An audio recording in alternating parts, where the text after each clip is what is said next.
अस्सलाम वालेकुम स्टूडेंट्स, हम लोग चैप्टर नंबर 6 के न्यूमेरिकल प्रॉब्लम डिस्कस करने जा रहे हैं। यहाँ पे मैंने इंपॉर्टेंट न्यूमेरिकल्स को मैंने साइड पे लिख लिया है, आप लोग यहाँ से नोट डाउन कर लीजिएगा। 6.7 जो है वो सबसे ज़्यादा इंपॉर्टेंट है। ये आपके सामने फर्स्ट न्यूमेरिकल की स्टेटमेंट लिखी हुई है, इसको मैं रीड आउट नहीं करूँगी, लेकिन ये स्टेटमेंट हमें कुछ ये बता रही है कि हमारे पास एक पार्टिकल है जो कि वाटर में फॉल कर रहा है और जिस वेलोसिटी के साथ वो फॉल कर रहा है वो 3.0 सेंटीमीटर पर आ है और डेंसिटी जो है पार्टिकल की वो भी हमारे पास गिवन है। और उसके बाद हमने उस पार्टिकल का रेडियस फाइंड आउट करना है।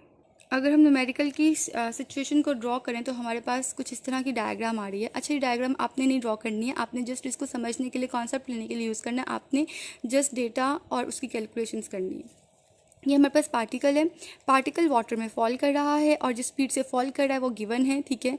वी वेलोसिटी है, टर्मिनल वेलोसिटी से फॉल आउट कर रहा है, ठीक हो गया। और वाटर की लेयर्स के बिटवीन जो फ्रिक्शन है, विस्कोसिटी है, उसकी वैल्यू भी गिवन है हमारे पास। और वाटर की अपनी पार्टिकल की अपनी जो डेंसिटी है वो भी हमारे पास गिवन है। अब हमने फाइंड आउट क्या करना है, इस पार्टिकल का रेडियस, ठीक है। ये हमारे पास अननोन है, इसको हमने फाइंड आउट। डेटा मैंने सारा डिनोट कर लिया है। हमारे पास यहाँ पर डेंसिटी की वैल्यू है, विस्कोसिटी की वैल्यू है, टर्मिनल वेलोसिटी की वैल्यू है। अब ये वैल्यू सेंटीमीटर पर आवर में थी, इसको हमने कन्वर्ट किया है मीटर पर सेकंड में। आपने भी इन्हीं स्टेप को फॉलो करते हुए इस तरह से कन्वर्ट करना है। अब टू फाइंड में हमारे पास रेडियस है तो सिंपल हम लोगों ने फॉर्मूला यूज़ करना है, ठीक है। ये हम लोगों ने विस्कस ड्रैग के टॉपिक में ये फॉर्मूला रीड आउट किया था, हम इस फॉर्मूला को यूज़ करेंगे। टर्मिनल वेलोसिटी की कैलकुलेशन के लिए है, लेकिन हम इसको अरेंज करेंगे अपने रेडियस के लिए। उसके बाद इसमें सिंपल सारी वैल्यूज़ को हम लोग पुट करेंगे और उसके बाद हम लोग अपनी वैल्यू का स्क्वायर रूट लेते हुए आर की वैल्यू को फाइंड आउट करके वही हमारा रेडियस ऑफ द पार्टिकल है। उसके बाद अगर हम लोग सेकंड न्यूमेरिकल देखें तो water flows through a hose whose internal diameter is 1 centimetre at a speed of 1 metre per second and what should be the diameter of the nozzle if the water is to emerge at 21 metre per second. अच्छा, अब आप लोगों को यहाँ पर ये बात नज़र आ रही है कि स्पीड पहले 1 मीटर पर सेकेंड थी, फिर इंक्रीज़ करके 21 मीटर पर सेकंड हो गई। और क्या चेंज किया तो स्पीड में ये चेंज आया डायमीटर कि पहले डायमीटर हमारे पास 1 सेंटीमीटर था, अब न्यू डायमीटर अननोन है, लेकिन वो कुछ इस तरह से न्यू डायमीटर की वैल्यू है कि उसने स्पीड की वैल्यू को इंक्रीज़ कर दिया। तो इसको समझने के लिए हमें सबसे पहले तो अपने एरिया और अपनी वेलोसिटी के बिटवीन जो रिलेशन है उसको हमारा क्लियर होना बहुत ज़रूरी है। तो अब यहाँ पर देखिए ध्यान से, तो मैंने इक्वेशन ऑफ कंटिन्यूटी को डिनोट किया है, ठीक है। और मैंने यहाँ पर आपको क्लियर से लिखा है कि A B is equal to constant, कि एरिया और वेलोसिटी का जो प्रोडक्ट है वो कांस्टेंट रहता है। अब अगर इनका प्रोडक्ट कांस्टेंट रह रहा है तो इसका मतलब है कि एरिया वेलोसिटी के इन्वर्सली प्रोपोर्शनल है। एरिया को बढ़ाने से वेलोसिटी कम होगी, एरिया को कम करने से वेलोसिटी बढ़ेगी। तो अब यहाँ पर देखो कि एरिया की वैल्यू क्या है, पाई आर स्क्वायर। तो इसका मतलब है कि यहाँ पर जो आर है वो किसकी इक्वल है, d/2 के इक्वल है। मतलब कि हमारा एरिया और डायमीटर एक दूसरे के डायरेक्टली प्रोपोर्शनल है। उसका मतलब ये है कि जो रिलेशन वेलोसिटी का एरिया के साथ है वही रिलेशन वेलोसिटी का डायमीटर के साथ भी होगा। तो अगर डायमीटर बढ़ेगा तो वेलोसिटी की वैल्यू कम होगी और अगर डायमीटर कम होगा तो वेलोसिटी की वैल्यू बढ़ेगी। सो सिंपली स्पीकिंग अगर हम लोग बात करें तो हमारे पास जो कैलकुलेशन है वो कुछ इस तरह से है कि internal diameter of the pipe कितना है, वो 1 सेंटीमीटर, जिसको मैंने d1 से डिनोट किया है और उसको मैंने जब मीटर में कन्वर्ट किया तो 0.01 मीटर हो गया। अब स्पीड ऑफ द वाटर जब डायमीटर d1 है तो हमारे पास कितनी है, 1 मीटर पर सेकेंड। अब सेकेंड स्पीड v2 गिवन है जो कि जब डायमीटर की वैल्यू चेंज हो गई है तो हमारे पास आई है वो है 21 मीटर पर सेकेंड। अब मुझे ये बताना है कि डायमीटर ऑफ द नोजल कितना है। तो अभी जो मैंने आपके साथ रिलेशन डिस्कस किया डायमीटर और वेलोसिटी का, अगर मैं उसको देखूँ तो मेरे पास कुछ इस फॉर्म में डायग्राम बनेगी, क्योंकि वो रिलेशन मुझे बता रहा है कि वैल्यू जो है वो 1 सेंटीमीटर से बढ़कर 21 सेंटीमीटर हो गई है। इसका मतलब ये है कि डायमीटर की वैल्यू d1 से लेकर जो नेक्स्ट डायमीटर वो ऑब्वियसली स्मॉलर वैल्यू होगा, लार्जर वैल्यू नहीं हो सकता। तो मैंने क्या किया कि जो मैं सेकंड नोजल का जो मैंने डायमीटर बनाया वो मैंने कम वैल्यू रखी, ठीक है। उसका साइज़ स्मॉल है और d1 का साइज़ बड़ा है, क्योंकि मैंने ये कहा कि जैसे ही डायमीटर ज़्यादा है वेलोसिटी की वैल्यू कम है। अब वेलोसिटी की वैल्यू बढ़ रही तो मतलब डायमीटर ऑटोमेटिकली स्मॉल हो जाएगा। अब इसमें हम लोगों ने diameter of the nozzle find out करना है, d2 को फाइंड आउट करना है। तो हम लोग क्या करेंगे, इक्वेशन ऑफ कंटिन्यूटी को यूज़ करेंगे। यहाँ पर हम लोग एरिया की जगह पाई आर स्क्वायर को पुट करेंगे और उसके बाद जैसे ही हम लोगों ने a1 और a2 की जगह पाई आर स्क्वायर को पुट किया तो हमें पता चला। अच्छा, अब हम लोगों ने देखा कि यहाँ पर जो पाई की वैल्यू है वो क्या होती है, 3.14, तो वो दोनों साइड पे इक्वल होगी तो उसको कैंसिल आउट कर देंगे। नेक्स्ट हमने सिंपली यहाँ पे रेडियस की वैल्यू को पुट किया, वो किसी को तो d/2 की इक्वल होती है। जैसे ही हमने वो पुट की, बिकॉज ये सारा काम हमें इस वजह से करना पड़ा बिकॉज हमारे पास एरिया की वैल्यू डायरेक्टली गिवन नहीं है, हमारे पास डायमीटर की वैल्यू गिवन थी, तो हमें एरिया को डायमीटर में कन्वर्ट करना पड़ा। उसके बाद हम लोग क्या करेंगे कि हम लोग इसको अरेंज करेंगे किसके लिए, d2 के लिए, ठीक है। 4 कैंसिल आउट और उसको हमने कैंसिल आउट किया, हमने उसको d2 के लिए अरेंज किया। अब यहाँ पे वैल्यूज़ को सिंपल हम लोगों ने, उससे नेक्स्ट स्टेप में हमने क्या किया है कि हम लोगों ने यहाँ पर जो हमारे पास d2 की वैल्यू आई थी, स्क्वायर रूट लेने के बाद उसको हमने एक दफ़ा मीटर में लिखा है, उसके बाद उसको सेंटीमीटर में कन्वर्ट किया। अगर आप यहाँ तक भी इसको सॉल्व आउट करते तो कोई मसला नहीं था, सही आंसर था, लेकिन मैंने इसको सेंटीमीटर में इस वजह से आपको करके दिखाया बिकॉज आपकी बुक में आंसर सेंटीमीटर में गिवन है, तो फिर आप लोग को ये कन्फ्यूजन हो रही होती है कि बुक से आंसर मैच क्यों नहीं कर रहा। ओके जी, आपकी स्टेटमेंट है न्यूमेरिकल नंबर 3 की। इसको मैं रीड आउट नहीं कर रही हूँ, जस्ट इसको आप देख लें, मैं इसको डायरेक्टली डिस्कस करूँगी।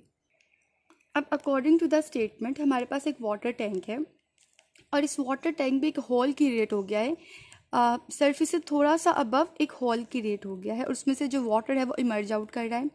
और जो वाटर का लेवल है, इस जहाँ से पॉइंट ऑफ लीक क्रिएट हुआ है वहाँ से लेकर इसकी अपर सरफेस तक जो वाटर की लेवल की हाइट है वो 15 सेंटीमीटर है।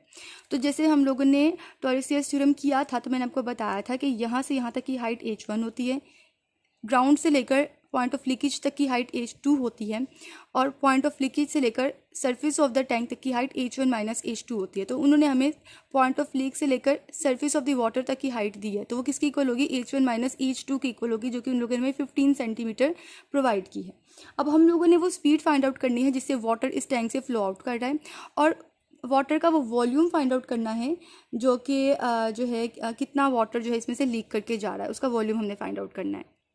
अच्छा, ये बात इसमें ध्यान में रख लें कि जस्ट वॉल्यूम फाइंड आउट नहीं करना, लिखा हुआ है how much water flows out in 1 second, तो वॉल्यूम पर सेकेंड है ये।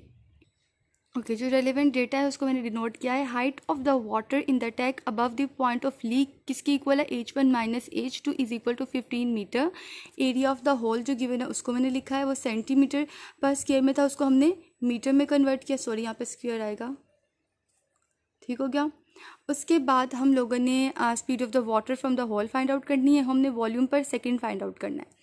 अच्छा, उसके बाद हम लोग सबसे पहले तो टॉयलेसियस थ्योरम लगाएंगे बिकॉज ये डायग्राम ही बता देती है कि कौन सा थ्योरम यूज़ होगा। अच्छा, उसमें हम लोगों ने कुछ भी नहीं करना, सारी बातें गिवन थी, जी की वैल्यू पता थी, h1 माइनस h2 गिवन है, उसको लिखना है और हमारे पास सिंपल जो है वो स्पीड आ जाएगी जिससे वाटर जो है फ्लो आउट कर रहा है टैंक में से।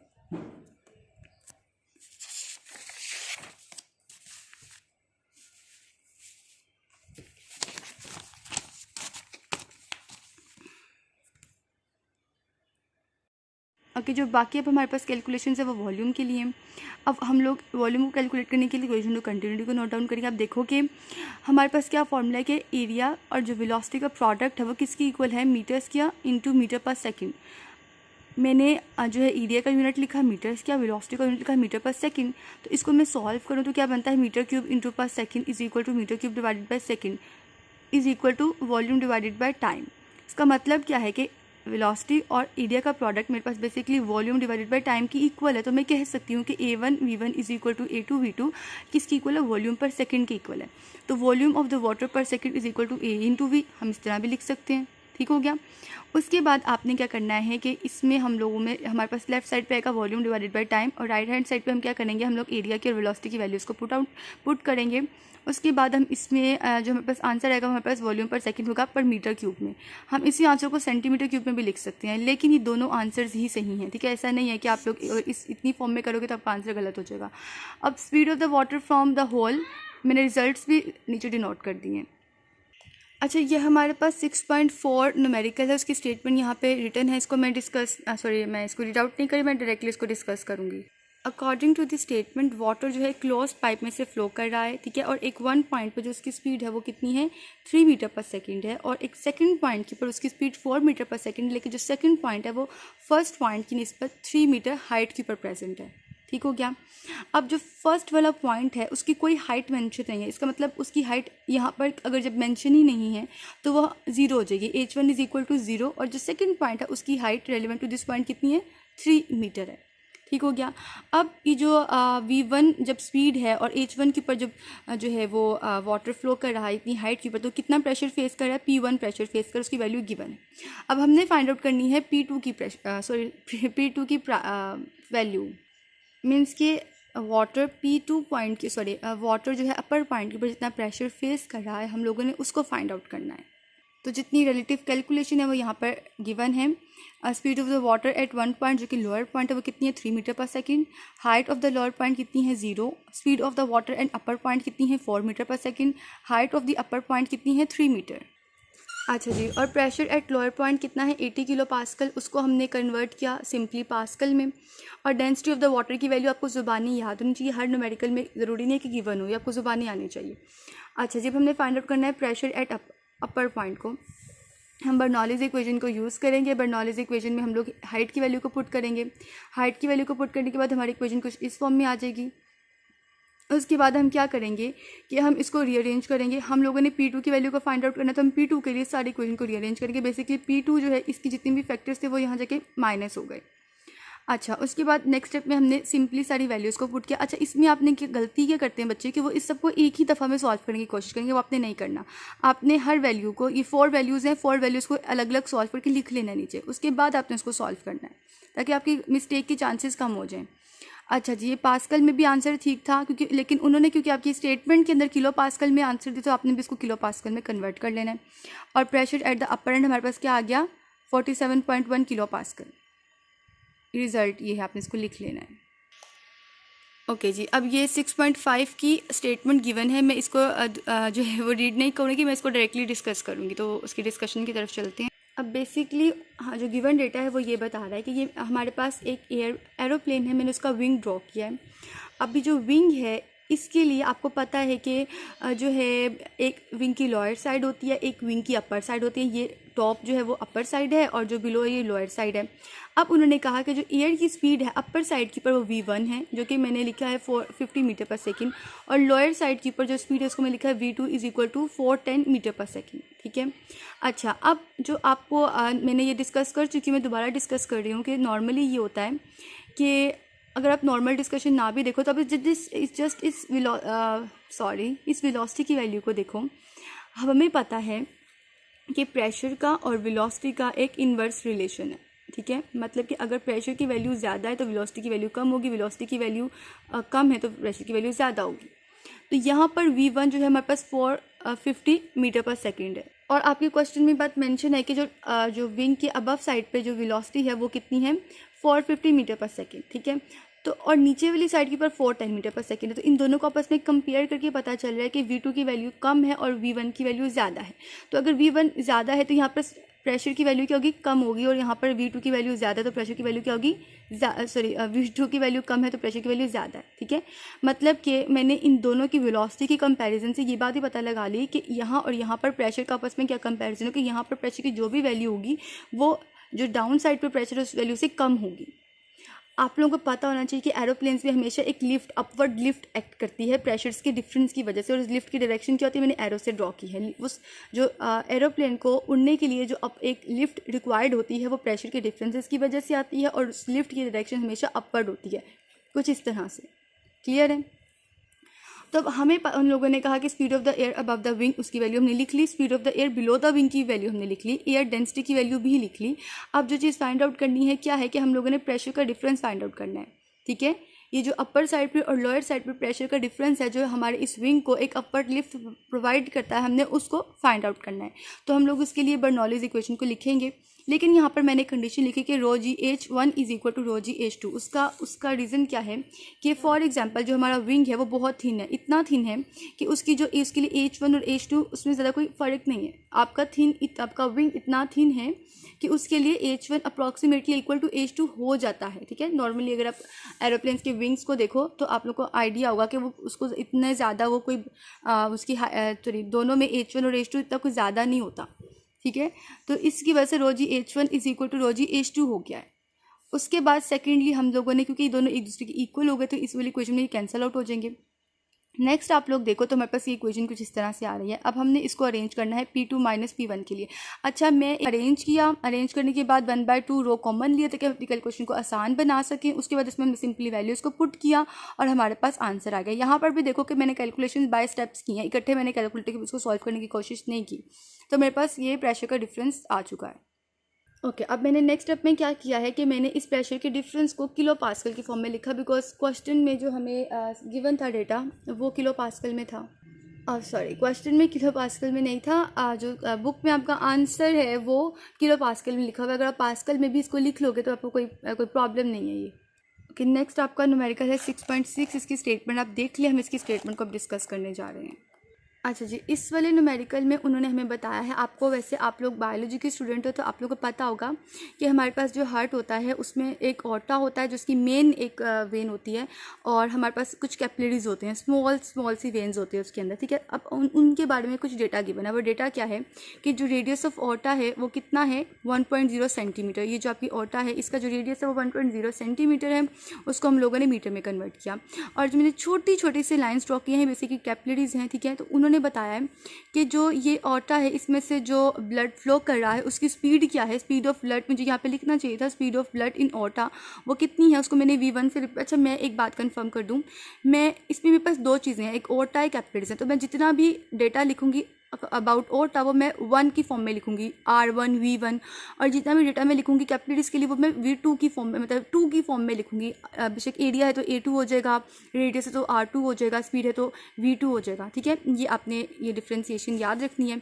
तो अब मैंने जो मैं लिख रही थी स्पीड ऑफ ब्लड, ये ऑर्टा में स्पीड ऑफ ब्लड है तो मैंने इसको V1 की फॉर्म में लिखा है। सेंटीमीटर पर सेकेंड था, उसको मैंने मीटर पर सेकेंड में कन्वर्ट किया। अच्छा, अब वो उन्होंने बताया है कि एक सिंगल जो हमारे पास कैपिलरी होती है उसका डायमीटर कुछ इतना होता है, लेकिन हमने वो डायमीटर की वैल्यू यूज़ नहीं करनी, ठीक है, बिकॉज सिंगल कैपिलरी का डायमीटर इस वजह से यूज़ नहीं करेंगे बिकॉज हमारे पास बहुत ज़्यादा नंबर ऑफ कैपिलरीज मौजूद हैं। तो हम क्या करेंगे, हम सिंपल ये करेंगे कि हम लोग एरिया ऑफ 1 कैपिलरी लिख लेंगे। अब वो कितना है, सॉरी स्टूडेंट्स, यहाँ पे मिस्टेक थी, उसको मैंने करेक्ट किया। ये एरिया ऑफ 1 कैपिलरी नहीं है, ये टोटल एरिया ऑफ कैपिलरीज है। वो कितना है 8 × 10⁻⁴ सेंटीमीटर। उसके बाद अब हमने क्या किया, I am really sorry students, ये बेसिकली यहाँ पर ये डायमीटर ऑफ 1 कैपिलरी है, ठीक है, ये D2 है, सही है। डायमीटर ऑफ 1 कैपिलरी है जो कि हम लोगों ने अपनी कैलकुलेशन में यूज़ नहीं करना, ठीक है, बिकॉज हम total cross sectional area of the capillaries use करेंगे जो कि 2000 सेंटीमीटर स्क्वायर की फॉर्म में गिवन है, ठीक है। मैं रिपीट कर रही हूँ, ये जो डेटा था 8 × 10⁻⁴, ये डायमीटर ऑफ सिंगल कैपिलरी था जो कि हमने यूज़ नहीं किया बिकॉज हम लोगों को उन्होंने क्रॉस सेक्शनल एरिया की वैल्यू प्रोवाइड की थी, हम उसको यूज़ कर रहे हैं। अब हम लोगों ने every speed of blood in the capillary find out करना है कि जो हमारे पास कैपिलरीज हैं इसके अंदर ब्लड किस स्पीड से फ्लो कर रहा है। हम लोग इक्वेशन ऑफ कंटिन्यूटी को ऑब्वियसली यूज़ करेंगे। अब हमारे पास यहाँ पर जो है वो ऑर्टा के लिए जो है वो किसकी वैल्यू, A1 की वैल्यू गिवन नहीं है, ठीक है। हमारे पास A2 की वैल्यू भी गिवन है, हमारे पास मतलब अननोन क्या है, V2 गिवन नहीं है और A1 गिवन नहीं है। अब A1 गिवन है तो उसके हमारे पास सोल्यूशन है कि हम क्या करेंगे, πr² को यूज़ कर लेंगे। A2 गिवन है तो A2 की वैल्यू तो डायरेक्टली पुट की जा सकती है। अच्छा, अब नेक्स्ट क्या किया कि हम लोगों ने यहाँ पर सिंपली A1 की वैल्यू को पुट किया है। उसको पुट करने के बाद नेक्स्ट वाले स्टेप में हमने उसको V2 के लिए अरेंज किया। V2 के लिए अरेंज करने के बाद हमने उसमें पाई की वैल्यू पुट की, R1 की वैल्यू पुट की, V1 की वैल्यू पुट की, A2 की वैल्यू पुट की, और हमारे पास आंसर आ गया every speed of the blood in the capillaries. मुझे लिखना चाहिए था every speed of the blood in the capillaries, वो किसकी इक्वल है, V2 की इक्वल, उसकी वैल्यू हमें मिल गई। Okay, so this is the statement of 6.7 numerical. इसको भी मैं जो है डायरेक्टली डिस्कस करूँगी, रीड आउट नहीं। ओके स्टूडेंट्स, तो अब जो डेवलप कंट्रीज़ होते हैं उनके अंदर ये हीटिंग डेक यूज़ होता है, ठीक है। ये क्या है कि हमारे पास एक रूम होता है, इस तरह से कोई भी कमरा होता है, उसके अंदर एक हीटिंग डेक होता है, उसमें से जो एयर है वो रूम के अंदर एंटर हो रही होती है, हीटिंग मतलब कि वार्म एयर एंटर होती है, ठीक है। तो अब वो ये कह रहा है कि जो air size of the duck, मतलब इस डक का जिससे जो है एयर जो है वो रूम के अंदर एंटर हो रही है उसका साइज़ क्या होना चाहिए, ठीक है। वो हमें बेसिकली उसका साइज़ जो है वो उसे कैलकुलेट करने के लिए कह रहा है, और वो डेटा जो हमें प्रोवाइड करे वो कुछ ये है कि speed of air in the duck, मतलब कि जो इसके अंदर से एयर है वो जिस स्पीड से रूम के अंदर एंटर हो रही है वो कितनी है, 3.0 मीटर पर सेकेंड। अब इस पूरे जो डक का वॉल्यूम है वो कितना है, 300 मीटर पर क्यूब। अब जो टाइम है वो रिक्वायर्ड सारे काम के लिए वो 15 मिनट है, तो उनको हम लोगों ने कन्वर्ट कर लिया जो है 900 सेकेंड्स में। ओके, सो अगर आप देखें तो जो चीज़ हमारी अननोन थी साइज़ और लेंथ ऑफ द डक, उसको मैंने आर से रिप्रेजेंट किया। उसका रीज़न ये है कि साइज़ हो या लेंथ हो, उसमें हमें सिंपली एक लेंथ का यूनिट भी मीटर है, ठीक हो गया। तो हम लोग को बेसिकली आर को फाइंड आउट करना है। अगर हम वन साइड मतलब size of the duck find out करना चाहते हैं, तो अगर हम आर की वैल्यू की कैलकुलेशन कर लेंगे तो हमारे पास सिंपली जो है वो साइज़ आ जाएगा। हमने इक्वेशन ऑफ कंटिन्यूटी को यूज़ किया। इक्वेशन ऑफ कंटिन्यूटी को यूज़ करने के बाद हम लोगों ने क्या किया कि हम लोग को, जैसे कि हमने प्रीवियसली काम कर चुके कि वॉल्यूम पर सेकंड AV की इक्वल होता है, हमने उसको डायरेक्टली डिनोट कर लिया, ठीक हो गया। अब उसको डिनोट करने के बाद यहाँ पर हम लोग एरिया की वैल्यू को पुट कर देंगे, उसको आर के लिए रीअरेंज कर देंगे। आर के लिए रीअरेंज करने के बाद हम उसमें जो भी आंसर आएगा उसका अंडर रूट ले लेंगे, स्क्वायर रूट ले लेंगे। और उसके बाद हमारे पास क्या आ गया, हमारे पास कुछ इस फॉर्म में आंसर आया, हमने इसको मीटर से सेंटीमीटर में कन्वर्ट कर दिया, हमारे पास रिजल्ट आ गया क्या, साइज़ ऑफ द डक आ गया जी। न्यूमेरिकल 6.8 को हम लोग डिस्कस करने जा रहे हैं। उसकी स्टेटमेंट यहाँ पर रिटर्न है। अकॉर्डिंग टू दिस स्टेटमेंट, जब इसके एरोप्लेन की विंग के ऊपर 1000 मीटर स्क्वायर की फोर्स लग रही है, तब क्या हो रहा है कि हमें इस विंग क्यूब को एक अपर लिफ्ट मिल रही है, जो कि इस विंग को अपर डायरेक्शन में, मतलब एरोप्लेन को अपर डायरेक्शन में मूव करने में हेल्प कर रही है, ठीक हो गया। तो अब उन्होंने नेक्स्ट हमें ये बताया कि जो स्पीड है लोअर एंड के ऊपर वो कितनी है, 160 मीटर पर सेकेंड है, और जो स्पीड है अपर एंड के ऊपर वो कितनी है, V1, वो नहीं पता कि क्या है, और हम लोगों ने अपर एंड की स्पीड को फाइंड आउट करना है, सिंपल। और अब जो है हम लोगों को उन्होंने डेंसिटी ऑफ द एयर की वैल्यू गिवन है, सही हो गया। अच्छा, अब यहाँ पर जस्ट एक बात रखते हैं कि लिफ्ट किसे कहते हैं, pressure felt by the wing in upper direction, और जो भी फोर्स एरोप्लेन के ऊपर लग रही होती है वही कॉज होती है उस अपवर्ड लिफ्ट का, क्योंकि वही फोर्स प्रेशर का डिफरेंस क्रिएट करती है। अच्छा, अब यहाँ पर हम देखें तो अब हमें पास डेटा हम सारा डिनोट कर लिया है। टू फाइंड में V1 स्पीड है, हमने सिंपली इक्वेशन ऑफ बर्नौलीज़ इक्वेशन को नोट डाउन करना है। हमें एरोप्लेन के लिए रूल पता है कि H1 की value approximately equal to H2 हो जाती है। उसके बाद हम लोगों ने इस इक्वेशन को दोबारा लिखा। अब इसको सबसे पहले अपने P2 माइनस P1 के लिए अपनी इक्वेशन को रीअरेंज करना है फर्स्टली। सेकेंड स्टेप में अब क्या हम लोग करेंगे कि हम लोग यहाँ पर इसको अरेंज करेंगे अपने V1 स्क्वायर के लिए, ठीक है। तो ये 3 स्टेप्स जो अरेंजमेंट के लिए रिक्वायर्ड थे मैंने लिखे, आप यहाँ से नोट कर लेने हैं। उसके बाद सिंपल अपने वैल्यूज़ को पुट करना है, उसको डायरेक्टली सॉल्व नहीं करना, जिस स्टेप्स मैंने कैलकुलेट की हैं वैसे ही कैलकुलेटिंग ताकि कोई मिस्टेक ना आए, और सिंपल हमारी कैलकुलेशन करके आंसर आ जाएगा। ओके, जो नेक्स्ट मेडिकल है बेसिकली उसमें क्या चीज़ रिक्वायर्ड है और क्या सिचुएशन है उसको डिस्कस कर लेते कि जो नॉर्मल जितनी भी डेवलप कंट्रीज है वहाँ पे हर बिल्डिंग के पास ना एक सिटी मेन होता है, जो पानी का एक सोर्स होता है, और कोई भी पर्सन उसको यूज़ कर सकता है किसी भी डेंजर सिचुएशन में। जैसे कि किसी बिल्डिंग में आग वगैरह लग गई है तो वो क्या करेगा, इस पानी सिटी मेन से पानी लेगा, ठीक है, पाइप के थ्रू, और उसको जहाँ पे रिक्वायर्ड एरिया पे वाटर को फॉल करवा सकता है, ठीक हो गया। तो इस वाली सिचुएशन में ऐसा ही है कि एक पर्सन हेल्प कर रहा है किसी फैमिली की जो इस बिल्डिंग में ट्रैप्ड हैं, और वो वाटर की जो स्ट्रीम है उनकी विंडो के थ्रू फॉल करवा रहा है। अब क्वेश्चन ये है कि क्या प्रेशर हो कि ये जो वाटर की स्ट्रीम है ये टारगेटेड एरिया तक पहुंच जाए, तो हम लोगों ने वो प्रेशर फाइंड आउट करना है। तो डेंसिटी ऑफ वाटर गिवन है। अब जो हाइट है बिल्डिंग की, जहाँ पर हमने वो बिल्डिंग की हाइट नहीं, वो टारगेट एरिया की ग्राउंड से हाइट जहाँ पर हमने वाटर को फॉल करवाना चाह रहे हैं वो 15 मीटर है। ग्रेविटी की वैल्यू गिवन है। अब हम लोगों ने बेसिकली वो प्रेशर फाइंड आउट करना है। तो प्रेशर किस तरह से आएगा, प्रेशर के डिफरेंस को फाइंड आउट करके, और यहाँ पर जो हाइट है बेसिकली वो H1 माइनस H2 हाइट का डिफरेंस है, ठीक हो गया। कि H1 कितनी थी, 0 होगी या जो भी होगी, या H2 की जो वैल्यू उसका जो प्रोडक्ट है फाइनल वो 15 होता है, क्योंकि हमें बर्नौलीज़ इक्वेशन में 2 वैल्यूज़ चाहिए होती है और उनका जो रिजल्ट होता है वही हमारी फाइनल वैल्यू होती है। यहाँ पर भी 2 वैल्यूज़, यहाँ पर भी 2 वैल्यूज़। अच्छा, उसके बाद क्या होगा कि हमारे पास इक्वेशन है। इस इक्वेशन में हमें पता है कि अब देखो हमें कैलकुलेशन में वेलोसिटी की वैल्यू नहीं गिवन, ठीक हो गया। और ये पाइप जो है जो आप देख रहे हो इसका क्रॉस सेक्शनल एरिया डिफर नहीं कर रहा होता, ठीक है, सेम क्रॉस सेक्शनल एरिया। तो उसके लिए हम कहेंगे कि जो स्पीड है वो सेम रहेगी, ठीक हो गया। अच्छा, सेकेंडली क्या है कि हमने उसके बाद इसको रीअरेंज किया, इसको P2 माइनस P1 के लिए अरेंज किया। सिंपल हम लोगों ने वैल्यू को फाइंड आउट कर लिया। लास्ट स्टेप में हम लोग क्या करेंगे कि सिंपल जो प्रेशर की वैल्यूज़ है उसको हम लोग रिजल्ट में लिखेंगे। तो ये सारे न्यूमेरिकल्स थे आपके चैप्टर नंबर 6 के।